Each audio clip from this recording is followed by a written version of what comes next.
નમસ્કાર દર્શક મિત્રો, આપ જોઈ રહ્યા છો અરવલ્લી ન્યૂઝ।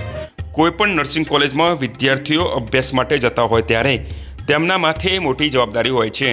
નર્સિંગમાં અભ્યાસ કરીને હોસ્પિટલમાં ગયા પછી એક ભગવાનની જેમ નિષ્ઠાથી દર્દીને સારા કરવા માટે કટિબદ્ધ રહેવું પડે એ માટે દર્દીઓ સાથે સારા વર્તાવ માટે શપથ લેવા પડતા હોય છે।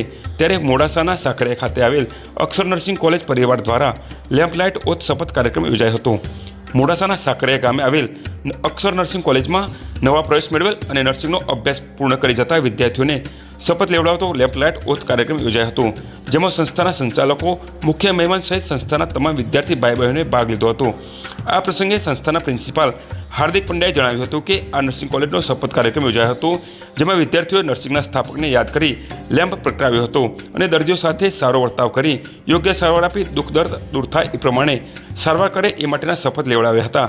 ત્યારબાદ સંસ્થા દ્વારા મનોરંજન કાર્યક્રમ યોજીને અક્ષર નર્સિંગ હોમનો લેમ્પલાઇટ કાર્યક્રમની ભવ્યથી ભવ્ય ઉજવણી કરી હતી। વૈભવ રાઠોડ, અરવલ્લી ન્યૂઝ, મોડાસા।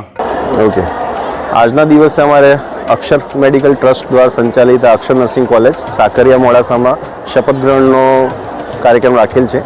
એનામાં ફ્રેશર પાર્ટી બી અને ફેરવેલનું આપણે આયોજન કર્યું છે। એનામાં આ બધું ફંક્શન નર્સિંગ છોકરાઓ માટે છે। નર્સિંગ અમારા દેશ માટે અને રાજ્ય માટે બહુ ઇમ્પોર્ટન્ટ છે અને આ ફંક્શનમાં અમારે નર્સિંગના જે નવા છોકરાઓ જોડાય છે એના માટે એક શપથ હોય, એ શપથ અમારે આજીવન આ ફિલ્ડમાં બહુ આવશ્યક છે। જેમથી અમે પેશન્ટને સારવાર કેવી રીતે કરવાની એની શપથ લેવામાં આવે છે અને આ બધા પ્લેટફોર્મમાં અક્ષર નર્સિંગને સાથે શક્તિ ઇન્સ્ટિટ્યૂટ ઓફ નર્સિંગ અને ડિસેન્ટ નર્સિંગ અને વેદાંત નર્સિંગ કોલેજ, આ બધી સંસ્થાનું અમે જોડે આયોજન કરેલું છે।